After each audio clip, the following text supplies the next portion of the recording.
दल चाहे कोई हो, सीएम तो मैं ही रहूंगा।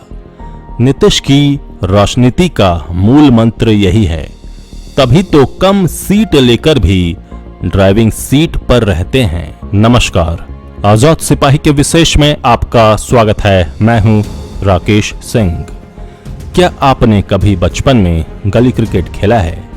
उस खेल में कम से कम एक खिलाड़ी ऐसा होता है जो आउट होने पर बैट ही लेकर चला जाता है। अगर खेल को आगे बढ़ाना होता था तो शर्त यही होती थी कि उसे आउट मत करो, मन भर खेल लेने दो। कुछ यही हाल है देश के सबसे माहिर पलटीमार नेताओं में शुमार नीतीश कुमार का। मुख्यमंत्री का पद उनके लिए बल्ला है और राजनीति गली क्रिकेट। लेकिन राजनीति के इस गली क्रिकेट के खेल में नीतीश उसमें कबड्डी का भी तड़का लगाना जानते हैं। इस तड़के की रेसिपी सिर्फ नीतीश के पास है।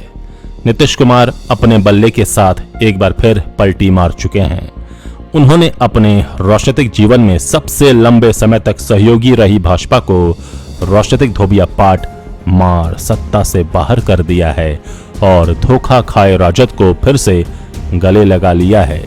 राजद को धोखा भी और कोई नहीं, नीतीश कुमार ने ही दिया था। उस वक्त लालू प्रसाद यादव ने कहा था कि नीतीश के पेट में भी दांत है जो बहुत विषैला है, विषदंत है। नीतीश के राजनीतिक ग्राफ को देखा जाए तो उसमें गंभीरता नाम की कोई चीज नहीं दिखाई पड़ती। विश्वसनीयता के नाम पर वो शून्य है।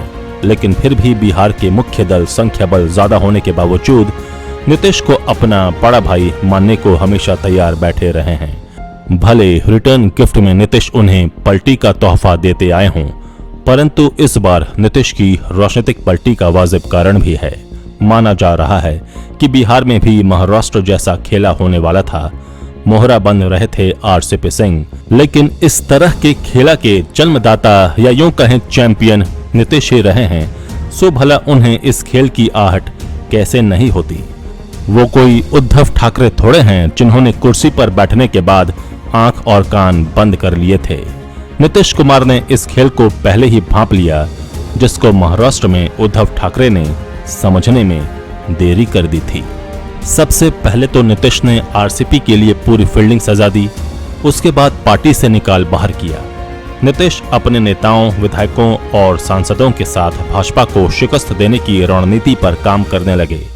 उधर राजद और कांग्रेस भी भाजपा से राजनीतिक बदला लेने के लिए कमर कस चुकी थी। इसे देख भाजपा की धड़कनें बढ़ी हुई थी और अंततः नीतीश ने समय आने पर पलटी मार दी। रातों रात बिहार की राजनीति में भूचाल आया और वहां जदयू बीजेपी का गठबंधन टूट गया। फिर से चाचा भतीजे का प्यार उमड़ पड़ा और अब वहां उनकी सरकार बनने वाली है। नजर उतारेगी कांग्रेस, हम और कम्युनिस्ट पार्टी। बिहार का राजनीतिक खेला भी अजब है। कब कौन सा खिलाड़ी दोस्त बन जाए और कौन दुश्मन कहना मुश्किल है। लेकिन इस खेल में एक खिलाड़ी है जो कॉमन रहा है, जो दोनों खेमों से बल्लेबाजी करता है। नाम है नीतीश कुमार। नीतीश के ताजा पलटी मारने का असल कारण क्या है, विश्लेषण के माध्यम से टटोल रहे हैं आजाद सिपाही के विशेष संवाददाता राकेश सिंह। क्षेत्रफल के लिहाज से बिहार देश का 13वां सबसे बड़ा राज्य है, लेकिन राजनीति के केंद्र में पहला। देश की राजनीति में जितने भी बड़े बदलाव आए हैं उनका आगाज बिहार की धरती से हुआ है।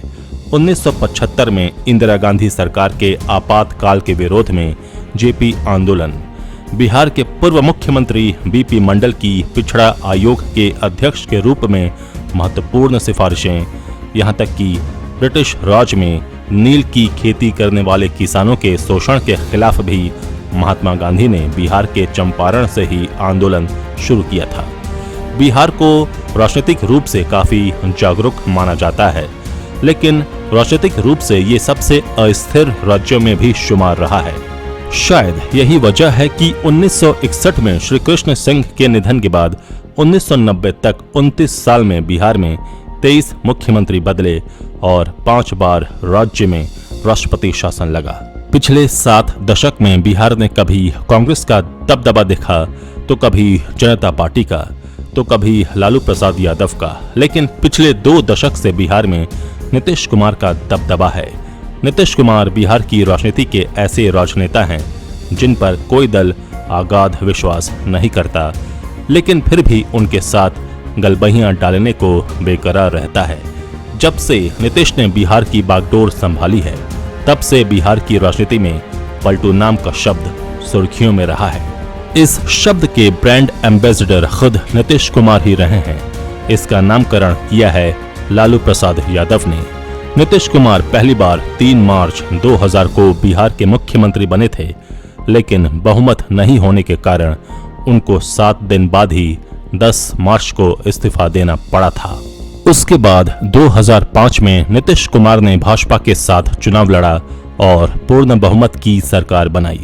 नीतीश कुमार ने दूसरी बार 24 नवंबर 2005 को बिहार के मुख्यमंत्री पद की शपथ ली और अपना कार्यकाल पूरा करते हुए 24 नवंबर 2010 तक सीएम की कुर्सी पर रहे। इस दौरान नीतीश कुमार को सुशासन बाबू का तमगा भी हासिल हुआ। उनके शासन के पहले बिहार में लालू राबड़ी राज था। उस समय नीतीश सरीखे नेताओं ने बिहार का नया नामकरण किया था जंगल राज।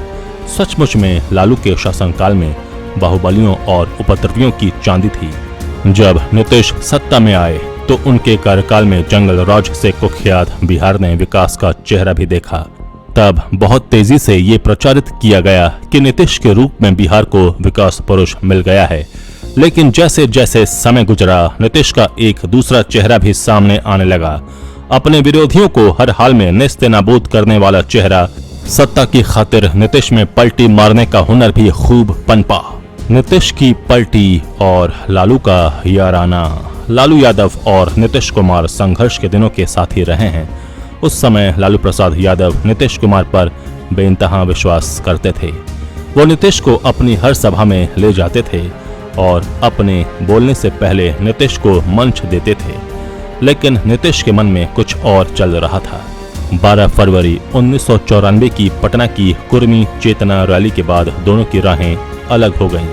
सियासत में मंजिल हासिल करने के लिए लालू यादव से अलग नीतीश कुमार अपने रास्ते निकल पड़े। नीतीश कुमार ने अपने पुराने सहयोगी लालू यादव का साथ छोड़कर लोगों को चौंका दिया था। जनता दल से किनारा करते हुए नीतीश ने जॉर्ज फर्नांडिस के साथ मिलकर समता पार्टी का गठन किया। 1995 के बिहार विधानसभा चुनाव में नीतीश कुमार पूरे तामझाम के साथ लालू यादव के विरोध में उतरे, लेकिन इस चुनाव में उनको बुरी तरह हार का सामना करना पड़ा। हार के बाद वो किसी सहारे की तलाश में थे। कहते हैं ना, हारे को हरिनाम। इस तलाश के दौरान उन्होंने 1996 में बिहार में कमजोर मानी जाने वाली पार्टी भाजपा से हाथ मिला लिया। नीतीश कुमार को राजनीति का विज्ञानी भी कहा जाता है। उन्होंने भांप लिया था कि एक दिन भाजपा का एजेंडा लोगों को रास आएगा। बिहार में भाजपा और नीतीश का गठबंधन चल निकला और अगले 17 सालों तक चला। हालांकि इस बीच साल 2003 में समता party Janata Dal United JDU बन गई। जदयू ने भाजपा का दामन थामे रखा और साल 2005 के विधानसभा चुनाव में शानदार जीत हासिल की।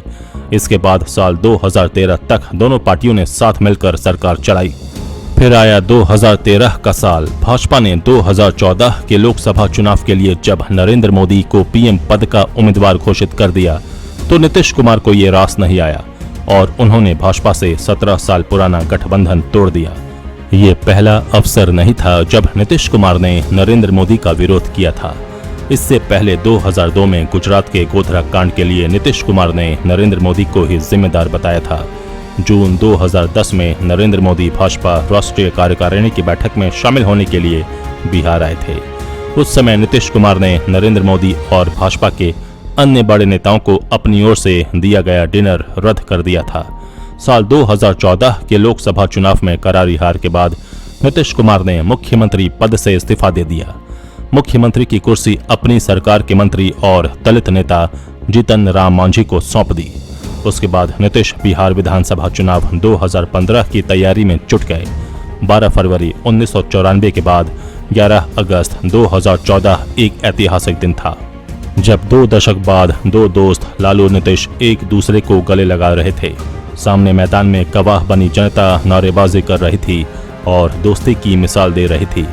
लोकसभा चुनाव 2014 में बीजेपी से पटखनी खा चुके नीतीश कुमार ने साल 2015 में पुराने सहयोगी लालू प्रसाद यादव और कांग्रेस के साथ महागठबंधन बनाकर विधानसभा चुनाव लड़ा।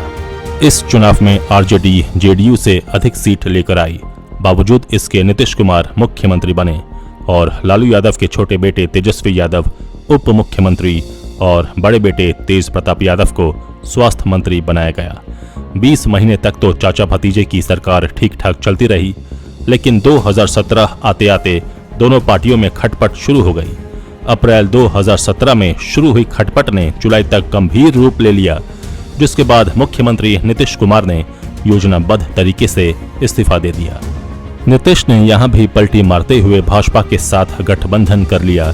चूंकि विधानसभा में भाजपा विपक्ष की सबसे बड़ी पार्टी थी, इसलिए भाजपा ने मध्यावधि चुनाव से इनकार करते हुए पुराने सहयोगी को समर्थन देने का निर्णय लिया और नीतीश कुमार फिर एक बार मुख्यमंत्री बन गए। सत्ता पलट का यह पूरा घटनाक्रम नाटकीय तरीके से 15 घंटे के भीतर हुआ। इस दौरान नीतीश कुमार पर पलटी मार नेता का ठप्पा परमानेंट हो गया। लालू यादव ने तब कहा था कि नीतीश कुमार के पेट में दांत है। उन्होंने ट्वीट किया था कि क्या आप पेट के दांत ठीक करने वाले किसी डेंटिस्ट को जानते हैं? बिहार में जनादेश का एक मर्डरर है जिसके पेट में दांत है। उसने सभी नेताओं और पार्टियों को ही नहीं बल्कि करोड़ों गरीब गुरबों को भी अपने विष दंत से काटा है। ये लालू प्रसाद यादव का मात्र ट्वीट नहीं था, बल्कि असहनीय दर्द से निकले उनके आंसू थे, क्योंकि जब भी नीतीश को जरूरत पड़ी लालू प्रसाद यादव उनके साथ हमेशा खड़े हुए। लेकिन जब लालू यादव को नीतीश की सबसे ज्यादा जरूरत थी, नीतीश ने उनसे किनारा कर लिया। आज नीतीश को जब फिर से लालू प्रसाद यादव की जरूरत महसूस हुई, राजद ने फिर से नीतीश को सहारा दे दिया। यही अंतर है नीतीश और लालू में। दरअसल नीतीश कुमार राजद के सहारे उत्तर प्रदेश में लालू के रिश्तेदार अखिलेश यादव को भी साधने में लगे हैं। नजर है 2024 के लोकसभा चुनाव पर।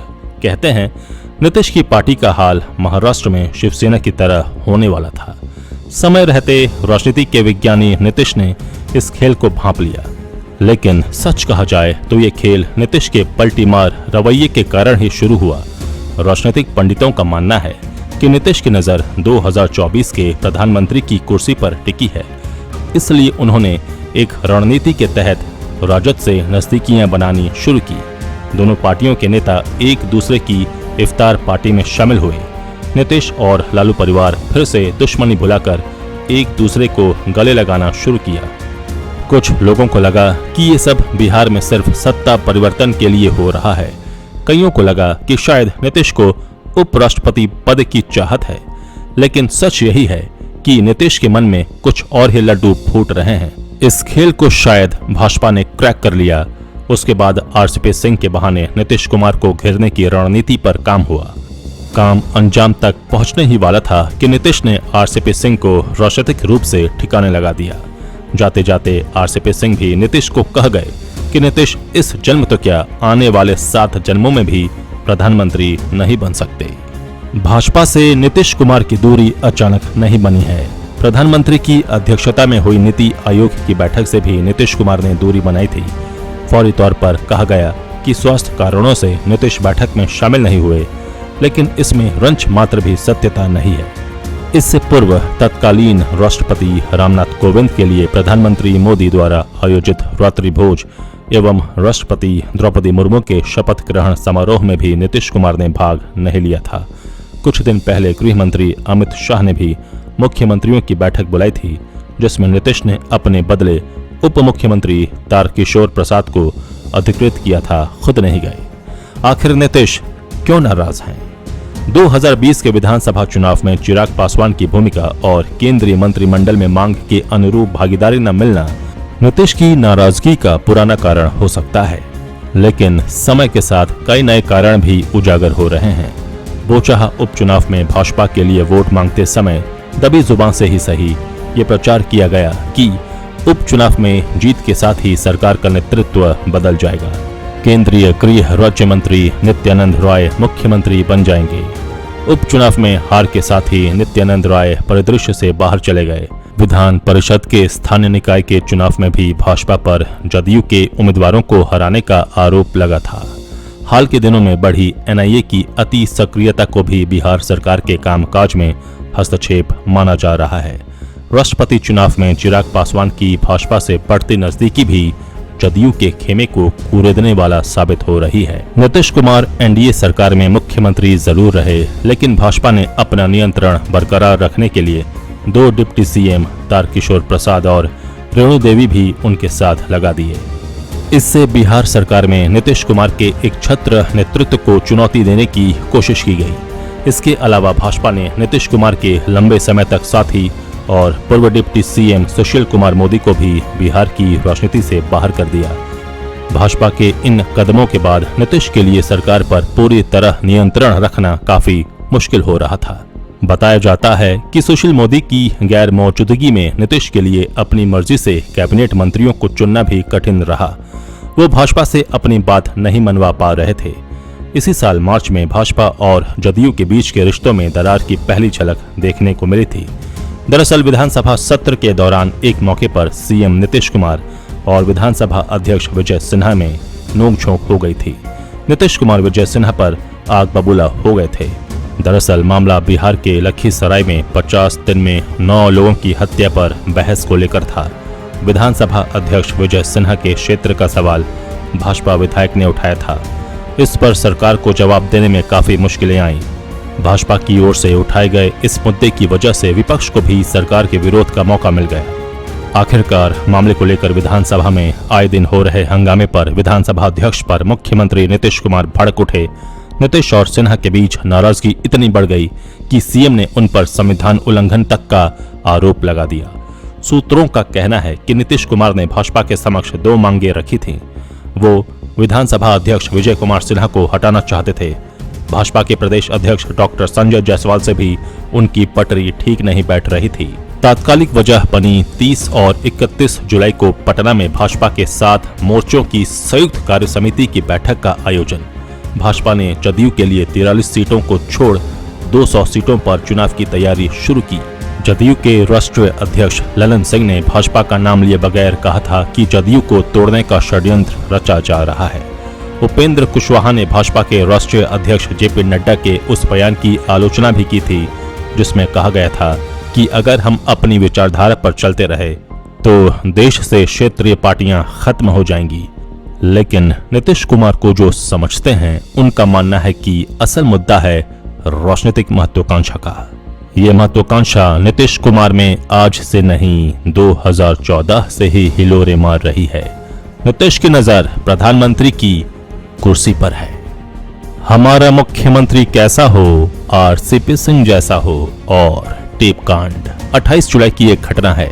पूर्व केंद्रीय मंत्री आरसीपी सिंह ललन सिंह के संसदीय क्षेत्र स्थित मोकामा विधानसभा के घोसवरी पहुंचे थे। यहां उनका न सिर्फ जोरदार स्वागत हुआ, बल्कि उन्हें सीएम बनाने के समर्थन में नारे भी लगे थे। हमारा मुख्यमंत्री कैसा हो, आरसीपी सिंह जैसा हो के नारे के बाद बिहार की राजनीति अचानक गर्म हो गई। उस वक्त जदयू के राष्ट्रीय अध्यक्ष ललन सिंह ने कहा था कि जदयू में सिर्फ एक ही नेता है, वो है नीतीश कुमार। रही बात मुख्यमंत्री की, तो सीएम के लिए कोई वैकेंसी नहीं है। हालिया घटनाक्रमों और भाजपा की मंशाओं को लेकर नीतीश के शक पर मुहर लगाई आरसीपी सिंह और भाजपा की बढ़ती करीबियों ने। दरअसल जब जदयू ने केंद्र सरकार में कैबिनेट में जगह लेने से इनकार कर दिया था, तब भी नीतीश के करीबी रहे आरसीपी सिंह इस्पात मंत्री बने। केंद्र में रहते हुए आरसीपी ने भाजपा से करीबी काफी बढ़ाई। इसके बाद ही नीतीश को उनसे खतरा महसूस होने लगा था। 2 महीने पहले नीतीश ने राज्यसभा चुनाव के लिए आरसीपी सिंह का नाम न देकर इस खतरे को टालने की ओर इशारा कर दिया। सूत्रों की माने तो नीतीश कुमार के हाथ कुछ ऐसे ऑडियो टेप भी लगे हैं, जिनमें भाजपा और आरसीपी सिंह के बीच जदयू में टूट कराने से जुड़ी बातचीत चल रही थी। कहा जा रहा है कि नीतीश कुमार जरूरत के हिसाब से सही समय पर इन टेप्स का जिक्र करेंगे। इन खतरों से निपटने की तैयारी भी नीतीश ने इस साल की शुरुआत में ही कर ली थी, जब जदयू ने आरसीपी के करीबी 4 नेताओं को पार्टी विरोध गतिविधियों के लिए बाहर का रास्ता दिखा दिया था। नीतीश ने अपनी पार्टी में टूट की बची कोशिशों को कुचलने के लिए आखिरकार इस महीने आरसीपी सिंह को भी भ्रष्टाचार से जुड़े आरोपों पर कारण बताओ नोटिस जारी करवा दिया।